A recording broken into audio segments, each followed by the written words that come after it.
Welcome along to SeahawksJustBlog.com latest live stream. Rob staying here, solo mission tonight, and I'm in the new office. So I'm very interested to know if the echo in here is really off-putting or whether it sounds okay, because this is still quite an empty room and it's quite echoey. So I can hear the echo, but I need to know whether you guys hear the echo or not as well. So if you could let me know about that, I'd be really appreciated. What would also be really appreciated is if you would send your super chats in, because it is a solo mission. I've been really ill this weekend. You can probably hear my voice is a little bit croaky. So if you, rather than me just sort of waffling on, I'd rather answer questions. So if you've got your super chats, send them in. I can see a few of you are saying the echo is fine, so appreciate that. Maybe it's just for me. So, I mean, just to show you, this is, the color scheme, you can kind of see what I'm going with here, but I'm hoping that this isn't going to be as bare in the future, that there's actually, it's going to look more team related as we move forward. So happy to be here, happy to be talking about a win. But do you know what? My main sort of takeaway from this is it's just a relief that they actually managed to get the job done. And there's a few things I want to talk about, but the main thing with the relief is just, if you can't beat this Commanders team at home, then what's the point? There's no enthusiasm, there's no excitement for the rest of the season. And even if, I think it's pretty safe to say that we've seen from the Seahawks in the last few weeks that they're not a contender. They're not whatever they thought after that Browns win, which was inspired by Jamal Adams heading the football, and they would have lost that game otherwise. Whatever they thought about this team potentially being a contender, they're not. I mean, that was not the performance of a contending team against the Commanders. That was a mostly poor performance by the Seahawks. And like I say, I'm just grateful that they won. I would much rather watch the Rams game 6-3 next week than watch it at 5-4 and thinking, what's the point? But here we are, and I hope that just scraping over the line isn't going to paper over the cracks. I can tell you, I'm looking on Twitter and I can see radio hosts and journalists, pointing out what Geno Smith's stat line is. And oh my God, the reaction seems to be from some sections of the media that all of a sudden, well, what is Geno the answer again now? That we have to sort of debate as to, were opinions critical of Geno Smith at halftime wrong? I mean, look, because of that. I mean, on that penultimate scoring drive, there's a 4th down pass interference call against Benjamin St. Just, former blog favorite, who I thought was really good today, by the way. That could easily have not been thrown, and that would have been a turnover on downs, and the Seahawks could easily have lost that game. So I don't think anything about that game validates anything. And I thought both sides of the ball had plus points and both sides of the ball had negatives. So look, I like to start with positives, so I'm going to go through the positives. Kenneth Walker is a very explosive player. I would like to see the Seahawks be a lot more creative with him. When you have a player who can take as he can do, any play 60 yards on any given down, it would not be nice to find creative ways to get him the ball, not just have him running up the middle, not just have him running out wide, having a bit more of a plan with him, because he's so explosive, such an exciting player. He's the kind of player that I imagine if Kellen Moore had, for example, he could be, a contender for MVP, that he would just be racking up the statistics, that he would be just so explosive and so much more useful. And I want to see more of him. But the key thing is, incredibly talented player, bags of potential. We haven't seen the best of Ken Walker yet, but a really good second-round pick for the Seahawks, and validation of the high pick that they spent on him. So that's the first point I would say in terms of a positive. Devin Witherspoon didn't have a huge play in the game. He had the forced fumble, but didn't have like a big turnover, a pick six or anything like that. But he didn't need to today. You could clearly see he isn't going to, teams are going to complete the odd pass on him. He's a cornerback. It's just the way it is. Devontae Adams drops the occasional pass. But just such a good player. We've seen again how good Devin Witherspoon is today, how good he is going to be. For me, nobody should be ever second guessing what they did with that pick, because he's already shown that he's very, very talented. And I just think a tremendous decision to draft him. He is somebody not just with his play, but with his intensity that you can definitely build around.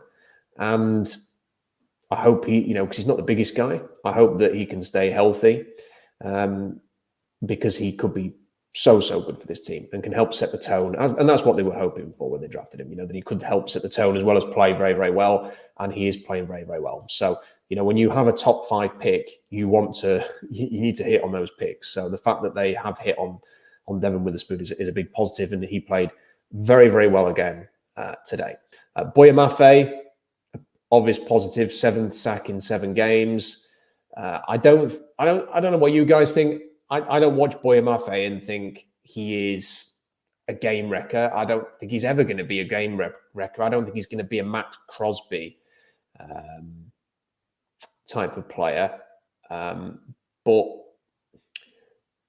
what he is very productive, clearly, and disciplined, and finds a way to have at least 1 sack a game. And from a high 2nd round pick, that's what you look for.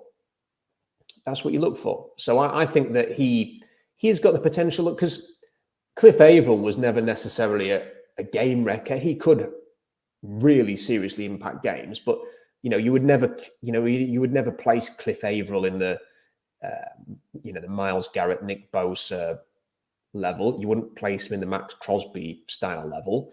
So I think that Mafe could easily be a Cliff Averill level player. And I think for a high 2nd round pick, that's a fantastic use of picks. So again, when that Russell Wilson trade happened, it was vitally important that the Seahawks made the most of their high picks.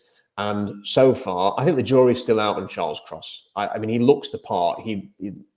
To carry his weight the way he does on that frame, you can see why he was a top 10 pick. I never personally graded him as a top 10 pick.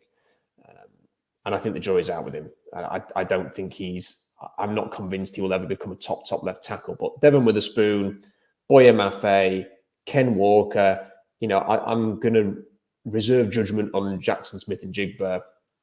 Because I don't think you can really have an opinion on him yet as to whether or not that was good or bad use of picks. I think it was going to take some time for us to work that one out. Same with Derek Hall.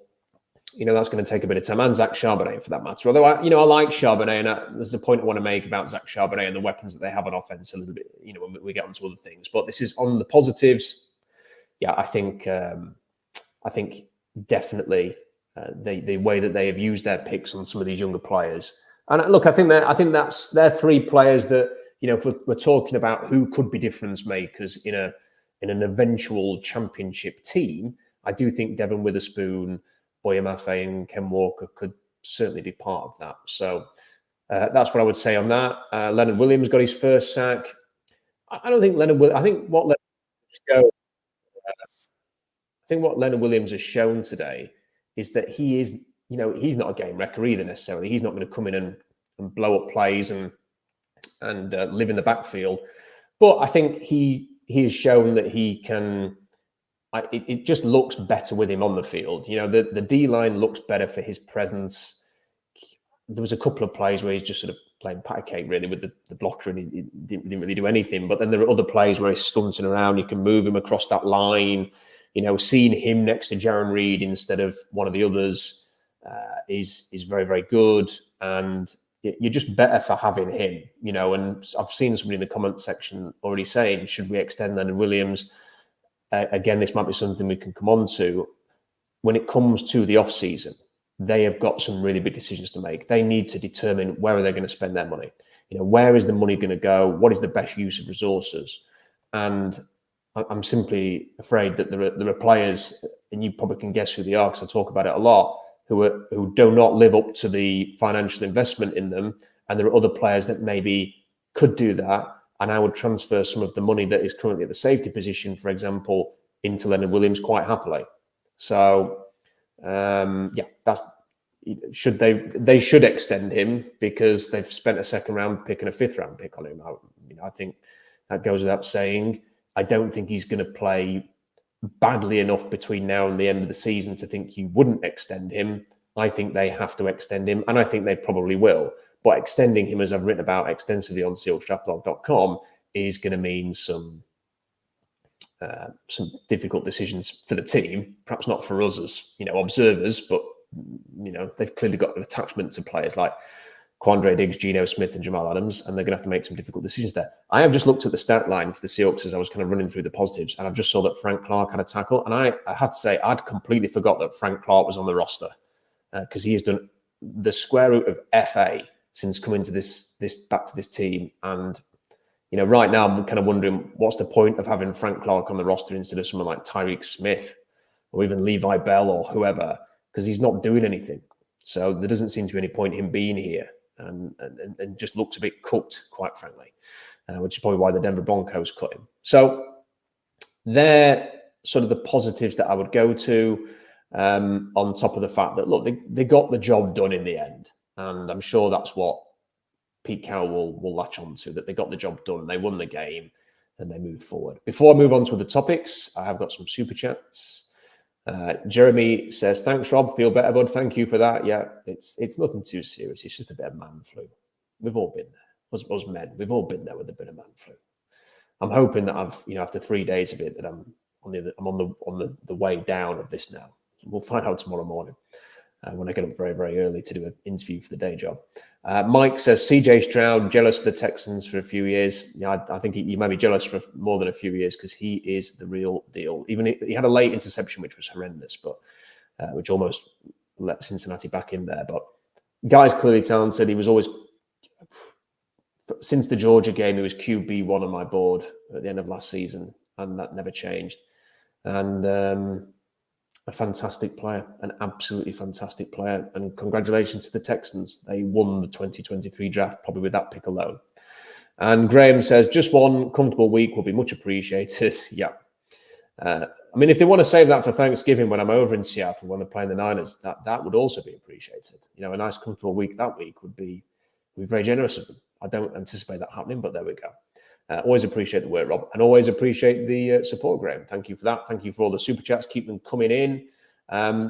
Okay, so let's just talk about some of the negatives then. The offense, I know what's going to happen this week. Everyone who is determined to cling to the positives, and there are people out there, especially in the media, are going to cling to the way that game finished, and they're going to talk about it potentially being a turning point, that they've got something going there at the end, and that it's a sign that all is well with the offense. No, it's just more of the same. We've seen it all year. The offense can go a whole half without functioning, and then it can click into gear. This isn't turning over a new leaf by putting a few drives together at the end and pulling a win out of the bag. This is just what we've watched all year. This is what they do. The offense can go from being horrendous to functionable in, the turn of a quarter. But we're 9 games in now. When are we ever going to see some consistency? So I think anybody who sees that end of that game against a very mediocre Washington team who traded away, not one, but their 2 only edge rushers before the trade deadline. If anyone's sort of taken anything from that, then I think you're trying really, really hard. You are reaching incredibly. Look at some of the stats. 7 of 15 on third down, and it just felt like a struggle again all day. They were quite lucky, I thought, at the end of the drive anyway, with that St. Just pass interference thing, which would have been a turnover on downs. Yeah, and like I said, the full first half, the offense it was tough to watch again. It's just really difficult to watch. And look, again, credit to them at the end for finding enough plays to just about get over the line. They have to get some credit for that. But this is the offense we've watched all year. And we know what Shane Waldron is at this point, don't we? Shane Waldron is not a great offensive coordinator. How much he's been held back by Pete Carroll, we'll never know. He wouldn't be the first offensive coordinator who's perhaps fallen foul of that. One of the things I've written about on the blog tonight off the back of that game is I just wonder if they've got too many options. Because do they know do they know what the best thing to do is to attack an opponent? So, you know, they've got tight ends. They don't seem to know how to use them consistently. They've got 4 good receivers. You know, 2 of them are very expensive. One's a top 20 pick and one's Jake Bobo. And they don't seem to feature them specifically. They don't go into a game going, right, this is how we are. Like I kept half an eye on the Chargers game today because Keenan Allen was in one of my fantasy teams. And they found a way for him to sort of take over the game. Same with Mike Evans for Tampa Bay earlier today. You know, when have the Seahawks done that? When have they said, right, today we think DK Metcalf can exploit this team in this way. We know he's going to get 10 catches and he's going to dominate the game. He's going to be our match winner. And they isolate him and they do that. Or then the following week, it's the tight ends, or it's the running game, or it's a particular skill player. They never seem to do that. And in fact, while other teams would say, okay, we've got all of these weapons, it's going to be really hard for an opponent to guess what we're going to do. I think rather than bamboozle the opponent, the Seahawks tend to bamboozle themselves. They don't know what to do. You know, oh, should we put Ken Walker in for a series, or should we put Zach Charbonnet in for a series? There doesn't seem to be any rhyme or reason to who comes in at running back. There's no real rhythm between the 2 of them. The 2 running backs don't run off each other. You know, they just seem to be just randomly plonked onto the field and given a bit of a go. And neither of them seems to be that productive as a consequence. You know, if this is an idea to keep them fresh, well, they're not running the ball enough to warrant, you know, needing to keep either of them fresh. And I've actually watched a few games now where I think, do you know what? I'd probably just rather just one of them get all of the carries in the hope that, you know, it can be like that old Derrick Henry thing where he might have 10 runs for 2 yards a pop and then the next one goes for 80 yards for a touchdown. You kind of feel like sometimes Ken Walker needs that putting Ken Walker in, you know, 2 out of every 3 series, that he, you know, you're probably missing in the series out when he might actually pop off the big run. So I don't think they know what to do with that. I don't think they know the best way to make use of all the weapons at receiver and tight end. This does not look like a McVay offense, which is, you know, I'd imagine what we'd be going for since we brought in a McVay protege. You know, when you watch Minnesota and what Kevin O'Connell's doing over there, when he's just had to insert Joshua Dobbs into the offense and has lost Justin Jefferson and hasn't got Dalvin Cook anymore, and what they're doing on offense, and they've got the same number of wins as Seattle now, and we've got all of these weapons and a quarterback that they, you know, has been in the system for a long time, and we don't seem to be able to attack teams with the same potency. And you know, you can accept that, you know, after 2 or 3 weeks of the season, but not after 9 games of the season. And I don't feel like I've almost given up on this offense looking as potent and as functionable as it could be. You know, it's just too streaky, too much of the time, too inconsistent. The execution is off too often. You know, there's routes where, you know, Noah Fant just doesn't quite run the right route and Geno throws it incomplete, or DK does that, or Tyler does that. There's a miscommunication. You know, Carroll at halftime was again talking about we've got to clean things up. You know, he says that all the time. You know, when's it going to happen, Pete? And, you know, it feels like year after year, there's always like a classic Pete Carroll thing about needing to clean something up or make something better. And it just carries on. So, yeah, again, look, they got the job done at the end. The offense, I'm sure this is what they will cling to. When they desperately needed a couple of drives, they got a couple of drives. But, you know, we're 9 games in now. This is, we know what this offense is and it isn't. And consistent is consistently inconsistent, maybe. But apart from that, they're way too streaky. Geno Smith, I'm sorry. He can. I put a tweet out at halftime saying, you know, maybe a half of Drew Lock wouldn't be the worst thing in the world, and it was more tongue in cheek than actually, you know, a desire to see Drew Lock today. But at the same time, I think we know what Geno is, and the answer to Seattle's quarterback position, he's not the answer to. He's not. He just isn't. And this is the problem now. I've starred this one from Pre-Fight Donut, which is a great username. Rob's biggest nightmare, Geno is just good enough. You know, I highlighted that one, and I wanted to show this even though it's not a super chat, because this is something I raised in the preseason, was that we kind of either need Geno to be really, really good and justify, you know, being the starter and making himself the unquestioned starter for 2024 as well, or we need him to just be bad enough that it's no question whatsoever that they need to move on. Now, for me, that's been answered. The problem that I think will happen here is if he can have games like this where he's crap for the whole first half and chunks of the second half, but at the end, he has a 70-yard, Ken Walker run and catch because somebody fell over, pads the stats a little bit, puts a touchdown on the board.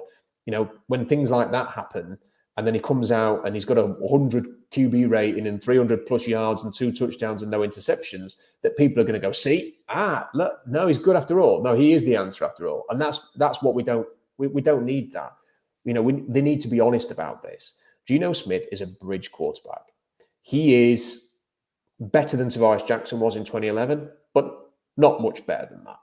And he will not lead this team to a Super Bowl. And there's no point playing the game if you are not going to try and aim for that. And that's what the Seahawks should aim for.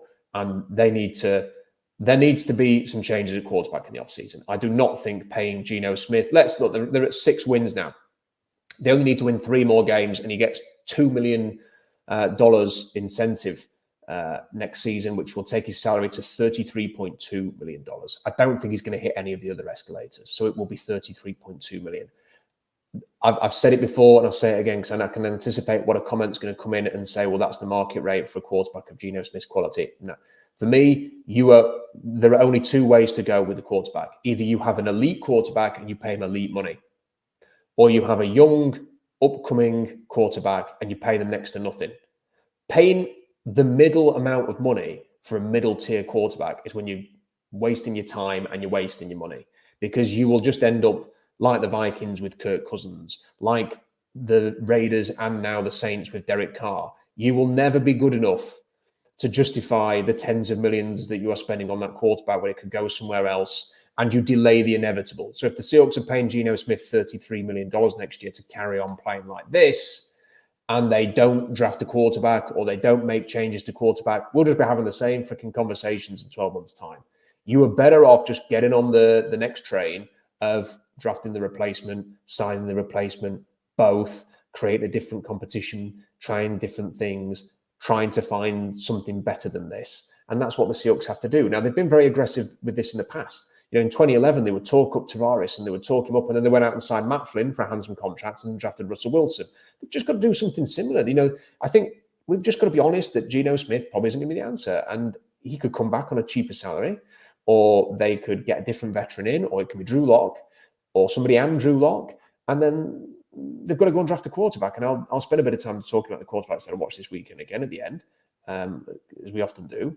That's what they've got to do now. I'm sorry, that's just what they have to do. And, they can't be afraid of making a mistake. And they can't, and people will say, well, Carroll will never draft, because this is always on the blog, people saying, well, Carroll won't draft a quarterback.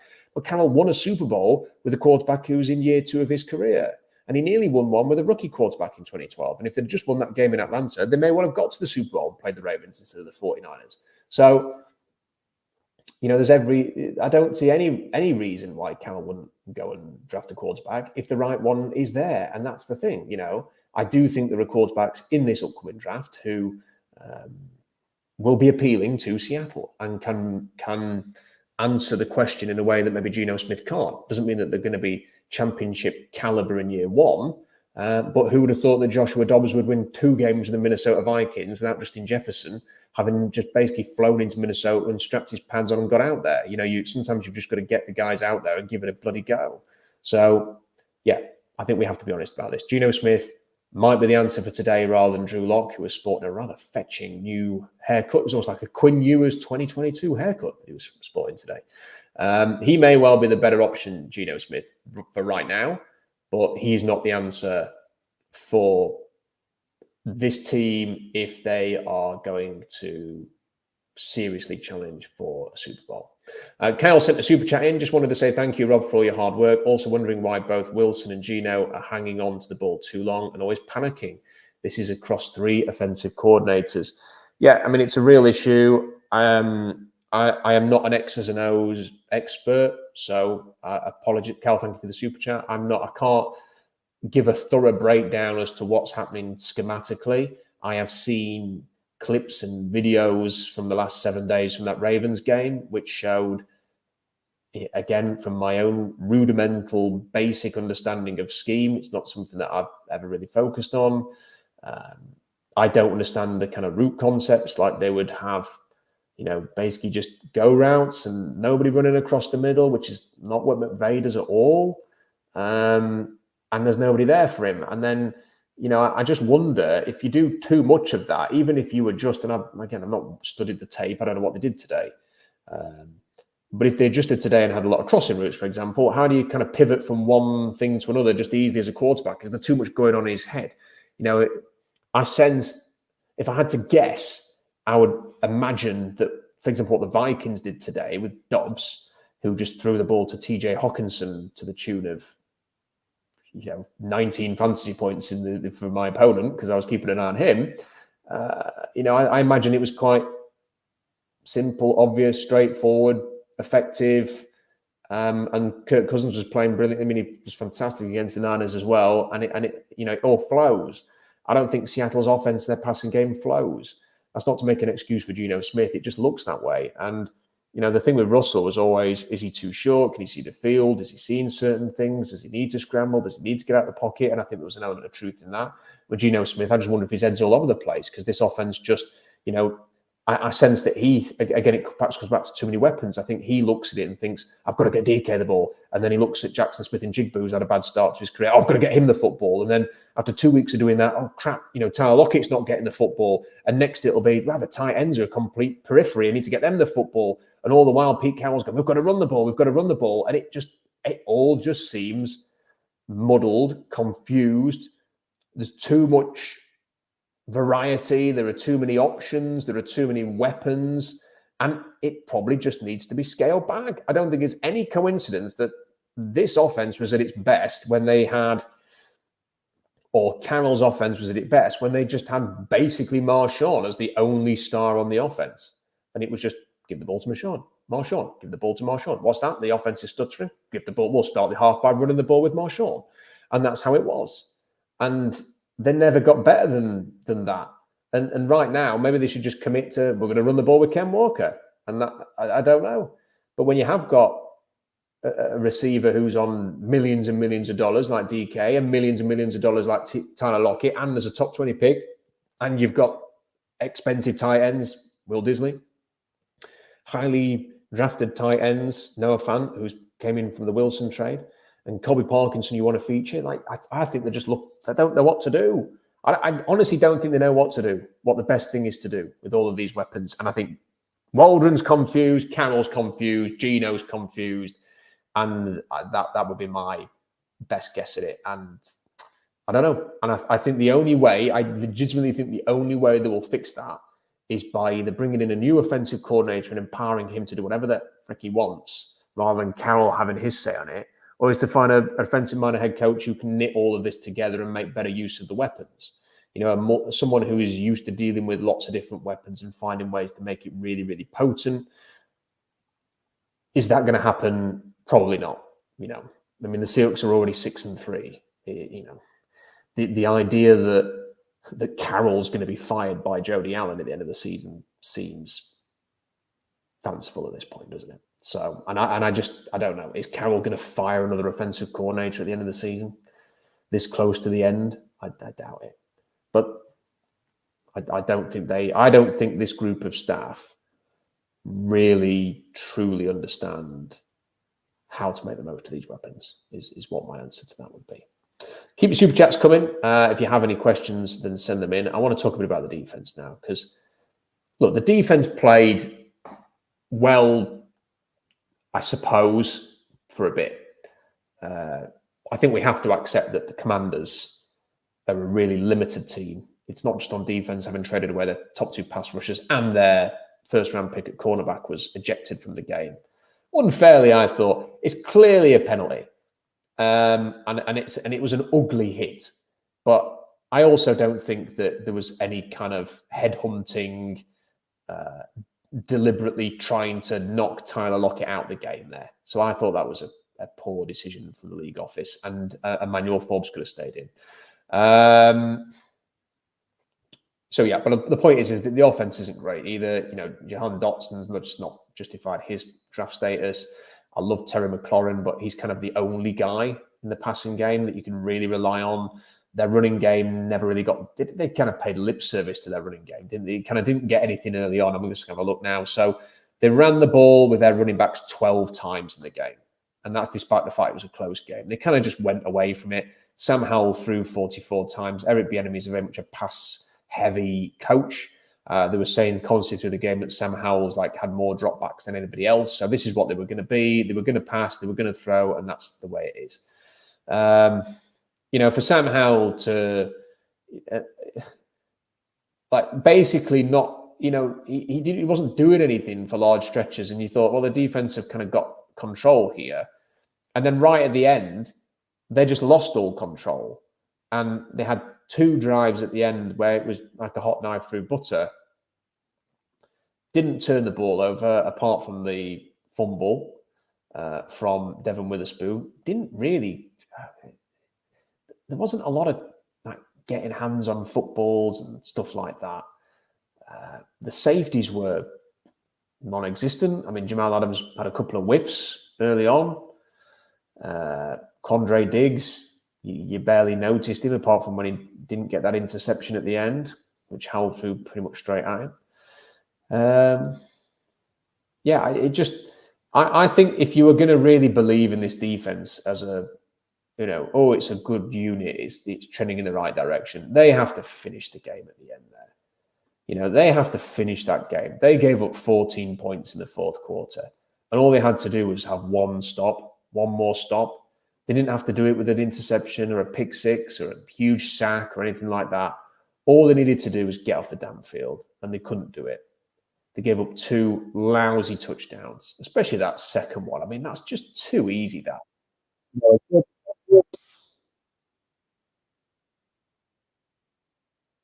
So one of the adverts was blaring through my headphones on ESPN. So that was just too easy, that last touchdown. It was kind of embarrassing, really, how easy that was. And they almost lost the game as a consequence. If they couldn't get that drive at the end, if that had gone to overtime, that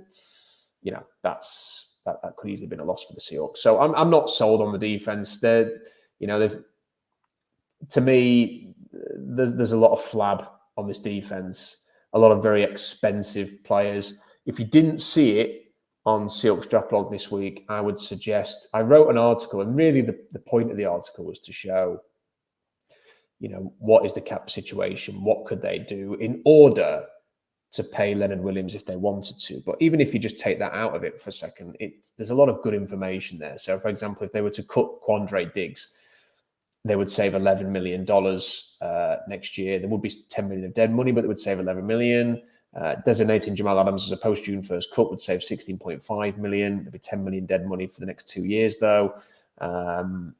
If they did the same with Geno Smith, you can always do 2 post-June 1st cuts. They would save $22.5 million, which would be $8.7 million dead money this year and next year and the year after. And there's other things they could do. They could move on from Draymond Jones very easily. Draymond Jones is not playing very well. He had half a sack today, but he's not living up to the cost of his cap hit. If you were to ask me how likely it is that the Seahawks cut both of their starting safeties, my answer would be highly unlikely. I do not think that Diggs and Adams will go. They can do it because they can cut Diggs outright and do Adams as a post-June 1st. What I think might be more likely is they cut Diggs and do Geno and Draymond Jones as post-June 1sts, and then keep Jamal Adams for another year. And look, a lot of people may well think, what? I think someone is sticking around. As much as people need to go if they want to pay Leonard Williams, then I think some people are sticking around as well. So it's just hard to watch the unit and feel that excited. And that's the thing, what do the Seahawks do really well? Like, if contending teams generally do something really well. Chiefs, Mahomes and Andy Reid. They've got Kelsey. You know what you're going to get there. 49ers, Shanahan offense, dynamic playmakers, incredible defensive line and pass rush. You know what you're going to get there. Eagles, explosive offense, very aggressive offense, veteran defense with some big name pass rushers, big names, that can beat you in a number of ways. what do the Seahawks do as well as anybody else in the league, apart from play down to opponents who are worse than them? I mean, like, there's nothing really that makes this team sort of separate from the rest. And in order to become a contender, they will need to get there. When the Seahawks were last a contender 10 years ago, they had the best defense in the league. They had the best running back in the league. Maybe not statistically, but he was the best. Marshawn was the best. And they had the two most physical players in the NFL. Two of the most physical players in the NFL that have ever existed in the history of the league, in Marshawn and Cam. So they had things that made them the best. There is nothing right now that makes them the best. So they have to look at themselves with more of a critical eye. I think this is sometimes the problem with the Seahawks, is that there's a bit of hubris involved. You know, they're very willing to pat themselves on the back because, well, we've consistently won, and if they get 10 wins, they're going to get the playoffs and then get knocked out in the wild card. They'll call that a job well done. And look, we're always winning and all this, but okay, but you've not been in the NFC, you've not touched an NFC Championship game for a decade. So, they need to be honest about where they are, and that means improving at quarterback and then shifting finances. They can't be paying $50 million for Condre Dixon and Jamal Adams next year. That $50 million has to be taken, as does the 22.5 that will save Geno Smith, and it needs to be invested in other areas. Get a great D line, keep some of the free agents you actually want to keep who are playing well, and go and get a different quarterback. That is the way that I would approach this. Maybe go and get another experienced defensive lineman, or if they had a second round pick, I would say that would be a great round for an offensive lineman. My horizontal board is chock full of offensive linemen that I think are going to go in the top 60 picks. And it would have been good to sort of save a second rounder for that. Not happening now, though, is it? Cal sent another super chat. Rob, I worry Geno is a microcosm of the Seahawks. Not bad enough to fire Pete or total rebuild, but never good enough to be a contender or championship team. Stuck in purgatory. I think there's some truth to that. I think there is, that is a very dangerous place to be, is that, the Seahawks are not going to be bad enough that the fan base go, no, we want some change here. This isn't good enough. It's already a fan base. Look, I remember the Jim Mora days. There are people out there who perhaps won't remember the Jim Mora era. I can remember it very, very well. I was all in on fire Jim Mora after 1 year. It was not happening. You had receivers going on KJR to hammer the head coach. I mean, when does that ever happen? Like, they were doing that. They were calling him out. They were criticizing him. It was a shambles. He needed to go after 1 year. It would have been a complete pointless waste of time pursuing. A lot of the media were like, no, you can't fan after 1 year. They refused to accept it was a possibility, and then he went. But there was a lot of fans out there going, no, you've got to give him another year. You've got to give him time. We don't want to be that kind of franchise. And there was a lot of sympathy for Jim Mora, even though he was clearly out of his depth and needed to go. And you get the same thing now. Like, it would have to get really, really bad for the Seahawks fans to turn on Pete Carroll, and I don't think they will. So you're not going to get that widespread pressure on the ownership. Despite what some people say, this is a short-term holding position ownership. Don't know when they're going to sell, but the time's getting nearer. And May 2024 is when it can officially start. In terms of a sale, because of the agreement with the council, which would remove 100 million, I think, of commitment or something like that to the council if they sold the franchise, or some percentage or whatever it is. It's a lot of money. It might even be 300 million. I can't remember the exact figure. But from next May, they can sell the team. It probably will not happen straight away, but I suspect negotiations will take a long time, and they will probably begin in earnest next summer. So by 2025, 2026, we're probably looking at new ownership. For that reason, they're going to fire Pete Carroll? Probably not. His contract's till 2025. Don't think that's a coincidence. I think that's a time frame when we can seriously think about new ownership. And then new owners, when they come in, will probably not fire Pete Carroll straight away. They may well keep him around for another year or two, whatever. Who knows how long he wants to coach for. So that's not changing. I think it's clear. We've been around Carroll long enough now that he's never going to be a tight ship, tactical type who plays clean brand of football that you kind of know what you're going to get. That become like this, a consistent machine. What Pete Carroll is a good motivator, and he needs good quality, difference-making players to succeed. And that was the way at USC, and it was the way in Seattle. And he has some good players on this roster, some young players who could become great, but he also has players right now that are not going to get him to where he wants to go to end his career. And that includes the quarterback. So they have to be honest about that and they have to move forward. And I think you're right. I think that's part of the problem is that Gino, they can't just sort of have good enough. It has to be, the quarterback has to be, for Carroll to win, has to be beyond that. Because the defense is never going to be elite, I think, with this coaching staff and without a legit blue chip or without a Myles Garrett type off the edge. It's never going to be elite, this defense. We saw that today with the way they played at the end. So therefore, you do need the offense to be brilliant, and I don't think it ever will be unless you have a better quarterback. So I think you're right. And look, there's the different forms of purgatory. There's the 8-8 purgatory. There's the Jeff Fisher 7-9 purgatory, and the Seahawks are probably in a 9-8, 10-7 purgatory. It's still a purgatory though, isn't it? Because they're never going to sort of take the next step and win a Super Bowl. I think that's just being honest. It's not being negative. That's just being honest about what this team is. It is a good, not a great team. They will beat the teams for the most part they're expected to beat. They will lose to teams or play down to teams that they should beat handsomely. When they nearly lost to the Commanders today, who they had no business losing to. So that's the way it is. If you've got any super chats, if you've got any sort of specific questions, I'll just have a quick peruse of the stats, see if there's anything else that that sort of stands out that I want to talk about. Otherwise, I'll just do a bit of draft talk to finish. I don't think there's anything that stands out too much here. It all just looks, as we've kind of discussed already. Yeah, I think it's pretty much there. So, quarterbacks then. So, I spent the weekend after I'd finished the day job stuff, looking through. And, before I get onto this, someone's just made a good point here that I'm going to highlight this. 8 and 9 gets you in the wild card. This is part of the problem for Seattle as well. If you just qualify, if you scrape into the playoffs like they did last year, for example, then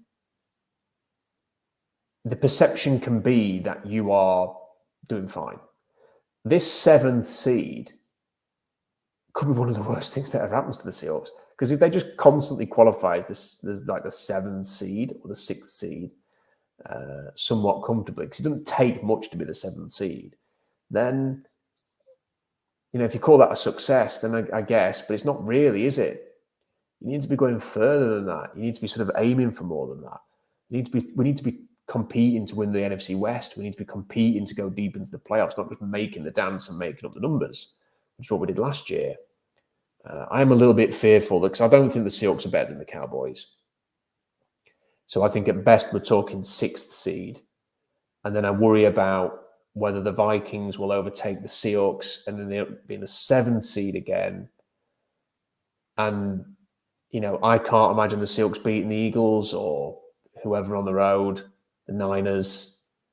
So season over in the wild card again. And then, is that successful? Because they finished as the 7th best team in the NFC? Not for me. And that's when the purgatory comes in again. And just a reminder that the Seahawks before the Ravens game had the 3rd easiest schedule in the NFL, and the rest of the way they were going to have the hardest.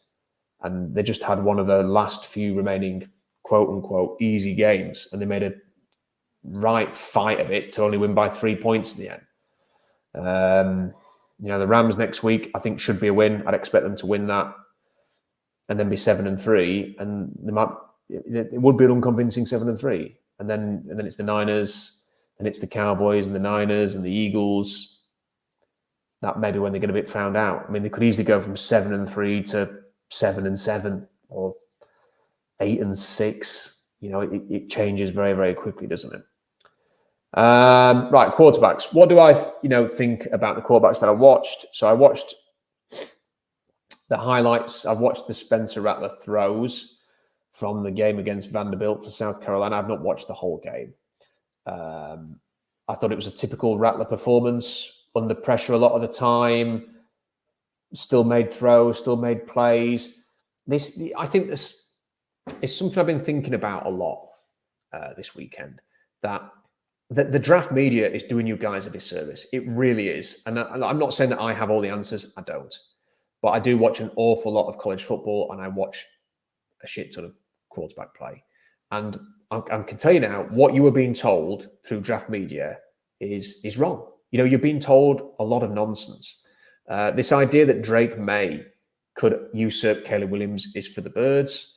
This idea that JJ McCaffrey is a top 15 pick, if he is, good luck to the team who does. Like Christian Ponder was a top 15 pick once. Like, good luck to the team who drafts him in the top 15. He has had the easiest last few months of any quarterback could imagine. They beat Penn State, which is the toughest opponent that Michigan have faced this year. He threw the ball, I think he had 7 completions in the game. I think he had like 8 or 9 throws. Like, he didn't need to do anything to win that game. Like, Michigan just roll with their big loaded roster and their running game.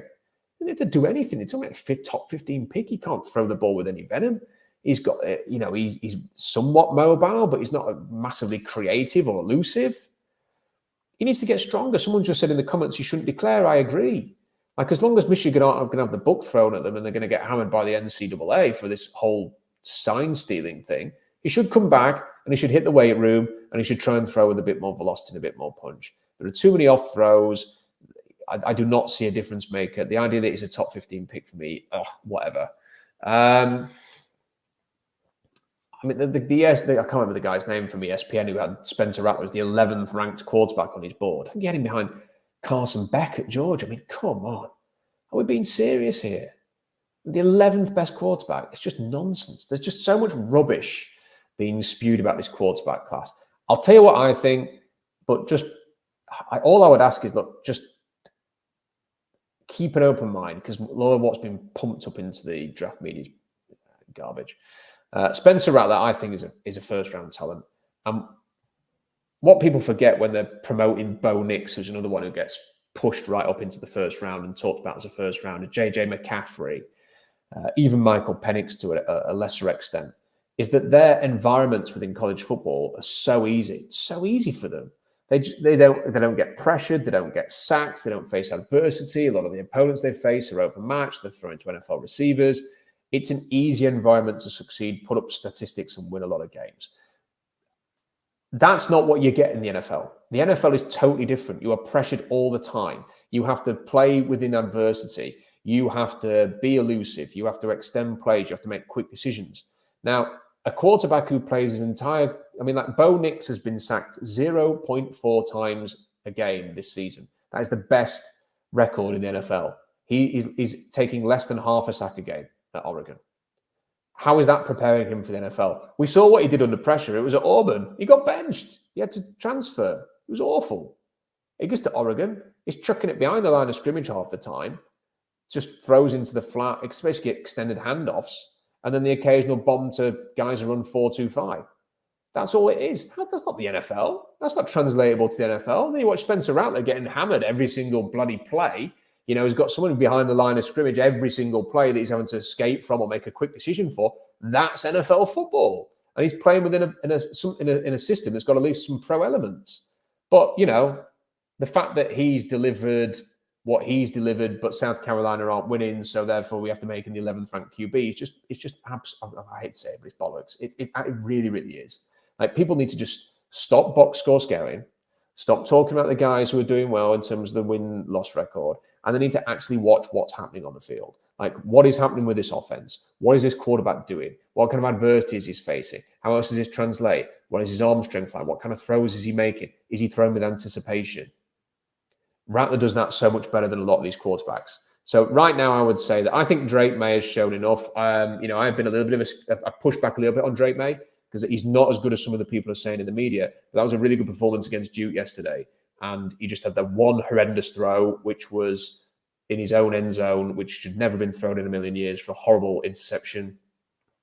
Apart from that, all of the stuff that he tried that was risky came off.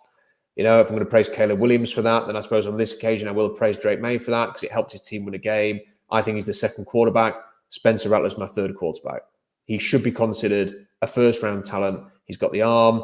He can throw under pressure. He does throw with anticipation. He is a mini Mahomes. He's not going to be Patrick Mahomes because no one's going to be Patrick Mahomes. Same way that no one's going to be Brett Favre. No one's going to be Aaron Rodgers. I'm just saying that the similar style that he plays with is very, very, very good.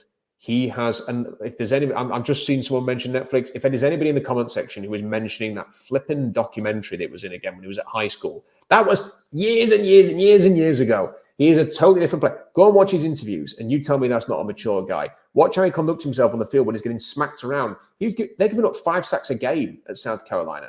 5 sacks a flipping game. He's getting hammered. His career is not being helped by the fact that South Carolina are useless. And he's mature. He's composed. He's not complaining. He's getting on with it. He's playing with a smile. He's producing. Fantastic. Spencer Rattler is so underrated. It's unbelievable. And I speak as someone who did not, I didn't want anywhere near the top 5 when he was at Oklahoma, and that was all garbage as well. He did not warrant that praise a couple of years ago. Now he does. He is a first-round player. He is a first-round player. So I'm just saying, you know, if the Seahawks want to, if you want somebody to associate with the Seahawks who could be there where they pick in the first round, Spencer Rattler, people need to take him seriously. The people who aren't taking him seriously are just not watching him because South Carolina suck. So there we go. That's what I would say about him. I watched Quinn Ewers. He looked rusty as hell in the first half, and then in the second half, they didn't really ask him to do much. He's had a shoulder injury. His first throw was awful. He had an awful interception where I don't know what he was doing. The interception that he had looked to me like he was worried about the shoulder and didn't want to put too much into the throw, and it just ballooned up into the air, and it was an awful throw.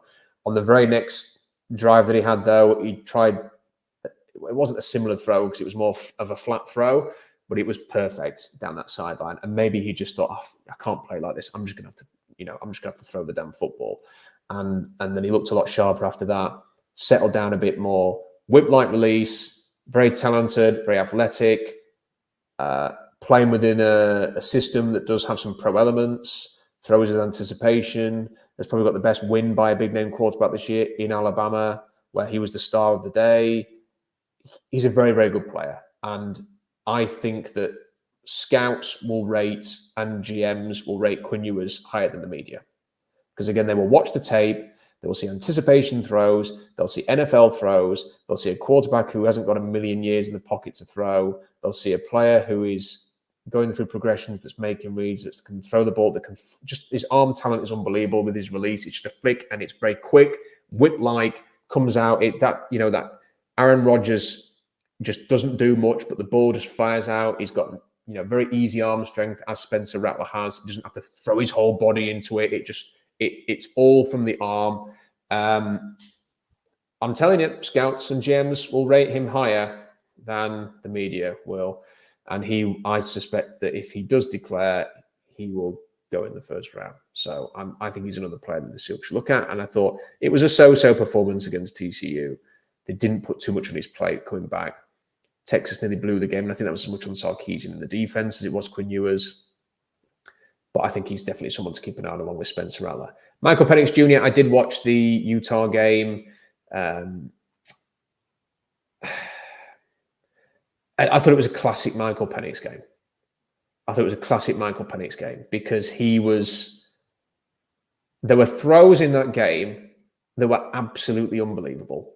The touchdown, I think it was to win the game, the final touchdown where he kind of it was almost like a sidearm throw, like you're skimming a stone on the ocean. Right down the middle was just unbelievable. There aren't many quarterbacks who can do a throw like that. And there are a couple of other throws that were just out of this world, and he can do those plays, and I can't remember many quarterbacks who can.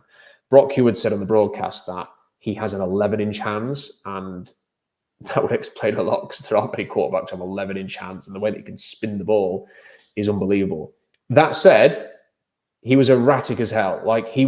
There were large stretches of that game just throwing it all over the place. Like, he was not on target. He was off all day. They were saying the weather was bad, but come on. The other quarterback was throwing it better than he was at times. He was missing all over the field. This is part of the concern that I have, that he throws to areas sometimes, not really sort of diagnosing things and throwing to, throwing players open and stuff like that. He basically gets the read. He does what he's told. I'll look this guy off and I'm throwing it here. I'll look that guy off and I'm throwing it there. That's kind of what he does. And when, his completion percentage in the last 4 games has been awful. It's been absolutely awful.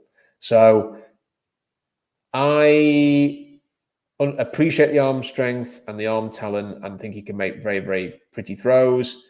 I'm a little bit concerned about the system, the fact that he's never sacked, the fact that he's throwing to people like Roma Dunze, who are just outclassing every single defensive back that he plays because he's a top 15 pick. I love the pros, but the cons worry me in terms of translating to the next level. And I think if he went to an offense that was highly powered, probably like the Washington one that we've seen today, where it's a lot of sort of dropping back and throwing it, 40 times a game, and we're gonna have 45 throws a game, and we appreciate that there's going to be 20 incompletions, but the 25 throws that we do complete will be big explosive plays. I think that's the kind of offense that he needs to go to. I don't think timing offenses or offenses where you want to run the ball a lot and play off that are necessarily going to be what Michael Penix is best at. I think someone like Eric Bieniemy would be a good offensive coordinator for him in like Washington, or if he went somewhere else, where they can throw it 45, 50 times and have 20 big plays. And I think that's how he is. But I have Michael Penix as a day 2 player right now because of that, because I think there's just too much of a doubt. But the arm talent could easily get him in the first round. And would I be surprised if the Seahawks rated him highly? I wouldn't be. I think I'd probably have him behind Ewers and Rattler in terms of fit for the Seahawks. But I do like him as a player. Love the arm. Can totally see him going in the first round. But I also think there's every chance he could last a day 2. The other quarterback that I watched this weekend was Will Howard. And I really like Will Howard. I don't know whether he's going to be a top-end NFL quarterback. Maybe not, but he makes layered throws. Bo Nix does not make layered throws. Michael Penix does not make layered throws. What does that mean? It means when you throw over the middle and you have to throw in between like a safety and a linebacker, or a slot corner and a safety, or, you're throwing it between defenders over the middle. And I see Ewers do that. I see Rattler do that. I do not see Bo Nix do that ever, really. Penix is more of an explosive play guy. Leonard Williams does it. There's a lot of quarterbacks that don't. And, when I watch Will Howard, yes, at times there have been some bad interceptions this year. The Oklahoma State game was a meltdown, and it was poor. I thought he played brilliantly against Texas last week, and I thought he played really well this week. He's a really good guy. Teammates love him. He's more athletic than you think. He's huge, big quarterback, but he can move around and he can get some conversion with his legs. I think he's a 3rd-round player, but I think he's a 3rd-round player that has got a chance. And, I don't know whether he's a fit for the Seahawks necessarily, or whether, they would draft him. But I could see others drafting him and him being okay. So I really like Will Howard. And I thought he played very, very well in Kansas State's win over the weekend. I thought he was pretty good. And he had a really productive day. And he made some really nice throws. And he could have I thought he had another touchdown at the end. But they said it was incomplete. And I'm not having that for a second. I thought he should have had a 4th passing touchdown in that game. I watched Carson Beck as well, actually. I watched that this morning, and I just, I think he's a day 3 quarterback. Frankly, he had one really good throw for a touchdown, but otherwise, he just manages the Georgia defense. Tyler Van Dyke has been benched. He came in right at the end because the other quarterback got injured, the freshman, but he threw an interception and couldn't do much of anything there. I suppose the other player that I'd mention that intrigues me a little bit is Jordan Travis. I don't really know what to make of Jordan Travis. I keep going back and forward on him because he's athletic and he can move around and he's mobile and he can throw it around and he does a good job there. I don't know if he's got the strong enough arm. I don't know if he can place downfield passes well enough for the Seahawks. But he's just a bit of a baller. He just moves around well and he's Florida State unbeaten and he's playing very, very well. He can run. He can throw on the run. He's had big games against LSU and against Clemson, and he's very few turnovers, a lot of big time throws. I think there is something there. He nearly gave up football a few years ago when things got tough. He stuck it out. I don't know how they'll view that. Whether they'll view that as, oh, good, he stuck with it, and look at him, he's overcome adversity, or whether they'll think, yeah, not sure. He's a player that intrigues me, and he's bigger than I thought. Like I thought he was kind of like a 5'11", 200-pound type, and he's a bit taller than that. He looks more like 6'1", 6'2", and a bit sturdier. So he's somebody. I was watching him a few days ago, and I did think, could he be a Jalen Hurts type? Where you don't look at him and think, wow, what an arm, or anything like this. But could he just, in the right system, could he be productive? That's kind of what I was thinking with him. And I've seen a few people talking about Jaden Daniels. The thing I'll keep coming back to with Jaden Daniels is he is a one-read and run quarterback. Now, when he runs, he can run for 200 yards like he did, or whatever it was yesterday. He can do that. He can run, and he's a great runner, and he can run away from people, and he's a major playmaker as a runner. But he will drop to throw, make a read, and if it isn't open, he's taking off. And that's what he is. Now, at the next level, he's going to have to learn everything. He's going to have to learn to go through progressions, make reads, make adjustments, do all of that stuff. And the running is going to have to be something that can be an added extra and can be a playmaking thing that he does. It can't be, if my first read's not open, then I'm setting off, because he will not survive in the NFL doing that, either in terms of his health or in terms of production. He's got a decent arm, not great. I thought he really struggled against Florida State in week 1. He's had a couple of other iffy moments apart from that. Has had some a lot of big time throws as well this year, and has been a big playmaker at times. But like I say, one read and run quarterbacks don't tend to have a lot of success. But again, Jalen Hurts coming out, no one could have predicted he'd be leading the team to Super Bowls when he was coming out of college. He has got there with the right guidance, in the right system, with the right targets. And this is the other thing you're going to have to think of here sometimes is, this player might not have tick every prototype box that we're looking for, but can we put him in a system with the right kind of players and the right supporting cast where he can succeed and be an above average player and be a really good player? That's what Jalen Hurts has gone on to become. Do I trust the Seahawks to do that with a player? Not really. I do think they kind of need better than above average who can play very well, and the parts are great. Some are greater than the parts. I think the Seahawks need better than that. I think they need a top quarterback to succeed. Is that going to be Jaden Daniels? Is that going to be Jordan Travis? Possibly not. Could those players succeed in an Eagles-type system? Possibly. That's kind of how I'm viewing it. Who are the special quarterbacks the Seahawks could get? Hard to say. I can't say whether Rattler and Ewers, for example, or Penix are going to be special. All I can tell you is, if I'm having a bet on somebody who might be available when the Seahawks pick, who could do a job for them, they're probably the 3 names that I turn to the most, with a particular focus on Rattler and Ewers ahead of Penix because of fit and style. But he does throw some very pretty passes. I just think that you might end up with some of the same issues that you have with Geno if you draft him. So that's what I'm thinking about the quarterbacks. I think there's a lot of good offensive linemen that I'd be very interested in this draft. It's very light on defensive linemen. I've really sort of fine-tuned my defensive tackle rank. I don't know why, because if this Leonard Williams pick thing, they're less likely to take one now. And I do think they have to sign Leonard Williams, but I now only have McKinley Jackson and Tavondre Sweat as second-round defensive tackles. Everybody else is 3 or lower. Don't think it's a great draft for linebackers, cornerbacks, safeties, pass rushers. I think, what you're really looking at here is a lot of offensive linemen, depth at quarterback, depth at receiver, and that's really what this draft's going to be. So some draft thoughts there to finish.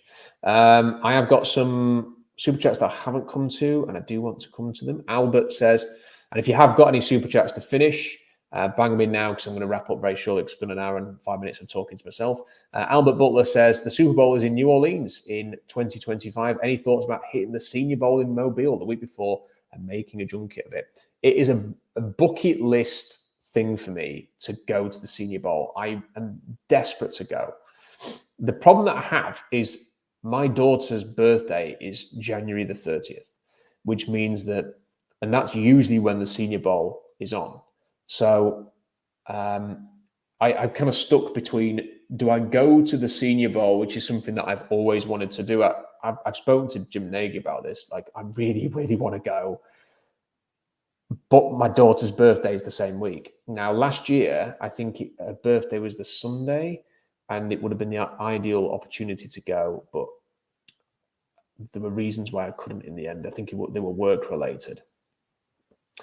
And this year, I'm pretty sure her birthday is like the Monday, and the first practice is like the next day. So unless I would see my daughter, then, I don't know, get a flight late at night. I don't even know if you can get a flight from England to Mobile to do that late. Probably not direct. I'd probably have to do a couple of flights anyway. I doubt I'd get there for the first practice, and then you kind of think, well, you go in there for 2 practices, and then if it rains and they move it indoors, chances are I won't be able to watch any practices. So, and I'll have missed all the media events. So it's really, really difficult for me to get out for the Senior Bowl. I'd love to do it. I'd love to do it one day.